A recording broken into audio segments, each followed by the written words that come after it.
Hey, how's it going? Rich from Elk Endeavors here.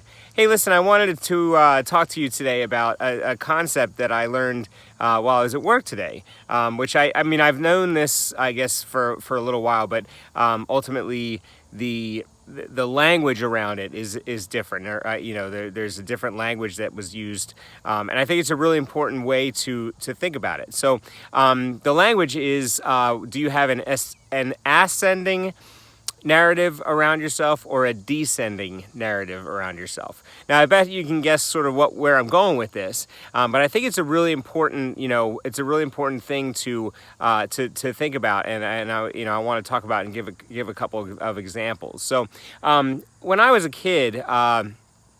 I played baseball, and that was my passion. I loved it. I was really good at it. As far as I knew, my dad submitted me to Sports Illustrated, to the Faces in the Crowd, some sort of Sports Illustrated thing. I didn't make it in, but I pitched, and that was it was very, very important to me. I was a really good pitcher, and I was a big kid, so compared to the other kids, right? So what made me a good pitcher was the fact that I was bigger than the other kids. So I was throwing. I was throwing faster than they can hit. And that lasted until about 6th grade. I played for the township, team.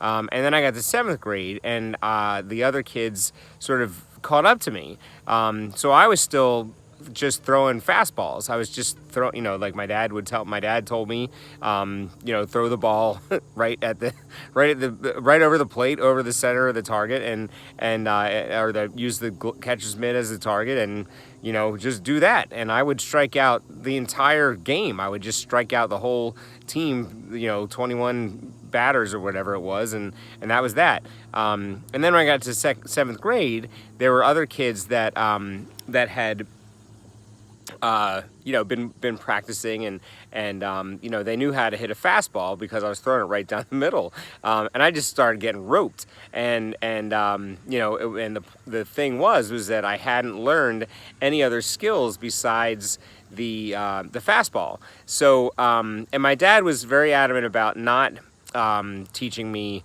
how to throw different types of pitches because it would screw up my arm, my elbow.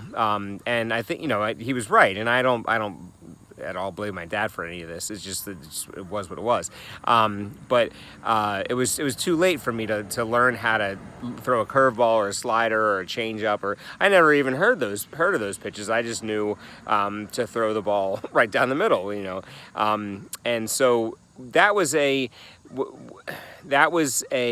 to me, when I finally figured out that I couldn't, and it happened pretty quickly, that I couldn't pitch anymore, because I wasn't throwing fast enough to beat the kids. I think it was like one game, and it was in 7th grade, and I pitched. I started won a game, and I just got hammered, for the first. I might not even made it 2 innings, and that was it. That was the last time I ever pitched.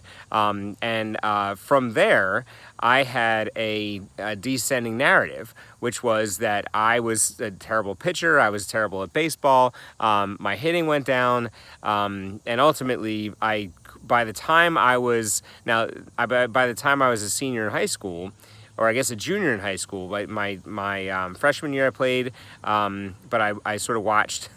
I rode the bench and watched. My junior year my sophomore year I played JV, and I got a little bit of playing time. And then my junior year, I didn't play at all. I watched the whole season. I sat there in uniform and went to all the games, and I watched the whole season.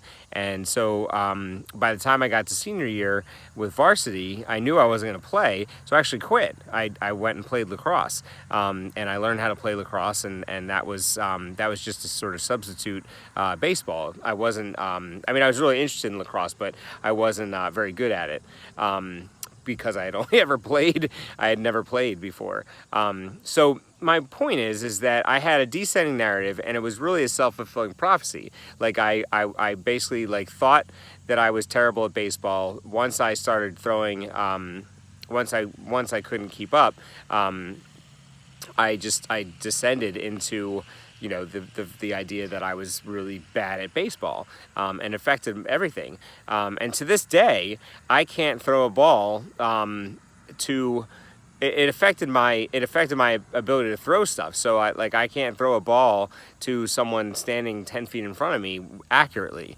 And that's, actually, now that I think about it, I haven't tried that in a while, but I'll have to look at my Dissenting Narrative and change that, because I want to play with my two sons and my daughter. So that'll be an interesting experiment for, a couple of YouTube videos down the road here. But so now I want to talk about, so that was my Descending Narrative, right? And basically it basically ruined my chances at doing anything with baseball, even if, my chances were just, playing for my school team, and I didn't have any aspirations to be professional or anything like that. But I didn't enjoy baseball at all once I figured out that I couldn't pitch. So that was my Descending Narrative.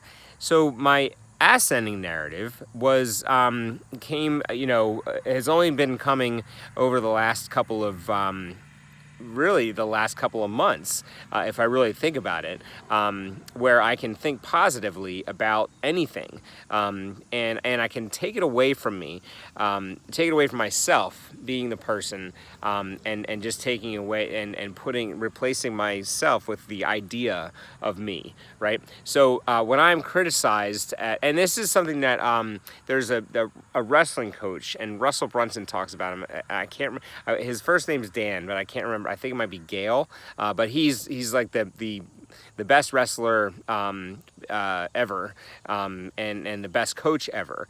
He's winning as coach in all of NCAA wrestling, and I think he was an Olympian.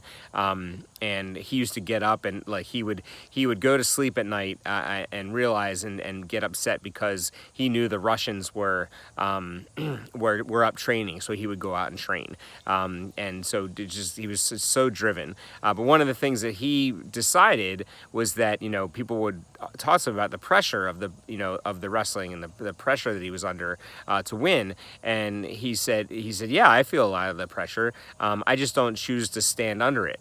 So he kind of put the pressure to the side, and was able to have a very successful career, and I think still has a very successful career as a wrestling coach, but just by putting that pressure aside. And so what I think of when I think of that is that he sort of separated himself from the pressure. He separated himself as the wrestling coach from the person. And so that's where I think I've come in, where I had a situation where I didn't do very well with something at work, and I got criticized pretty heavily about it, and somewhat anonymously, and it was one of those things where I was like, this is a drag. It was a real drag, and I'm you get those types of things, and you're kind of, your stomach's turning and things like that, and so I got this information, and I had an appointment that I had to be at 2 o'clock, and I got the information at 1:15, and I had a half an hour drive to get to where I needed to go. And so I read the stuff, and I didn't really have time to get upset, but I got into my car, and usually I listen to podcasts in my car, and I really enjoy them. But that day, I decided that I was going to talk myself out of the problem. And so for the whole 25 minutes that it took me to get to my appointment, I just talked through the fact that it wasn't about me, it was about my position, it wasn't about what I had done, it was about the situation that I had to uncover as a leader. It was about everything but me. Now I'm the leader, and I have to remain the leader, but I can't let stuff that affect me, because as a leader, you can't be affected by criticism, because you're gonna get criticized, and if you don't have a thick skin, you'll never make it. And so but it took me the 25 minutes, to get to a point where I was like, okay, I'm turning the page. And I've actually done that as well, where I write. And there was one time in my life where I had a friend. This was a friend thing, and we had an argument with disagreement, and I was really upset about it.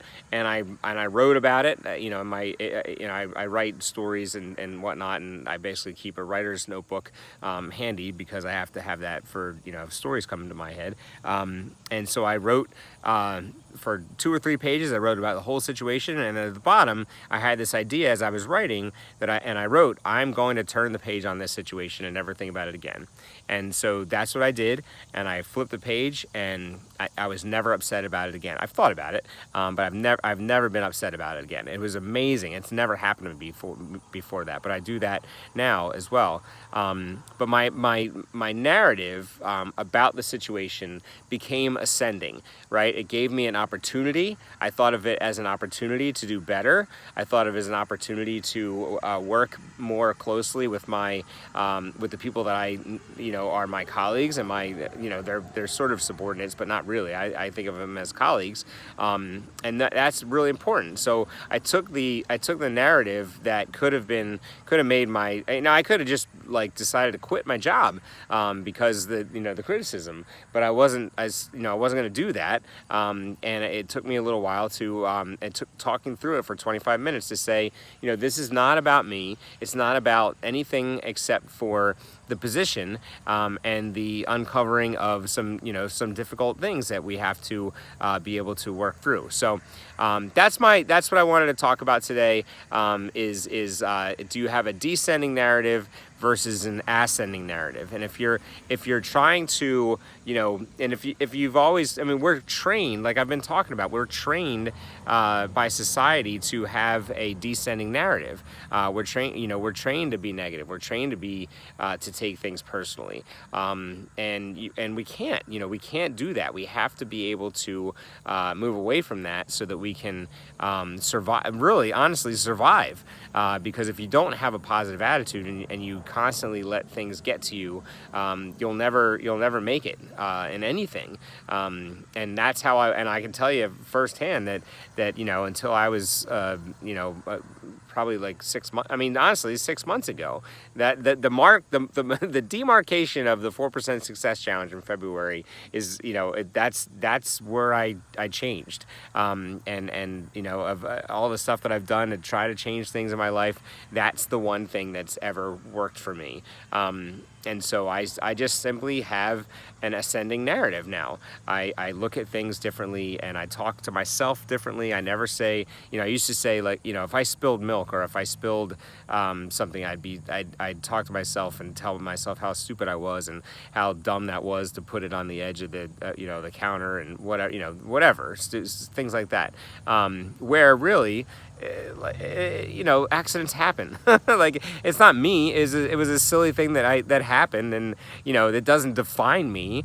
But that was what was happening. I was calling myself stupid, and when you call yourself stupid enough, you believe it. You come to believe it, even though I hold a doctorate from an Ivy League university, and I'm talking myself stupid. I'm telling myself I'm stupid because I spilled milk or broke something or just stuff like that. So like I said, the 4% Success Challenge is sort of the demarcation line where I went from descending narrative to ascending narrative. I think it's a really important concept to understand, and I hope this you found this video helpful. As always, take a look at the 4% Success Challenge. It's very, very important. It's absolutely changed my life, and as you can hopefully tell with this, through what I've been talking about, and I look forward to talking to you again tomorrow. Have a great day.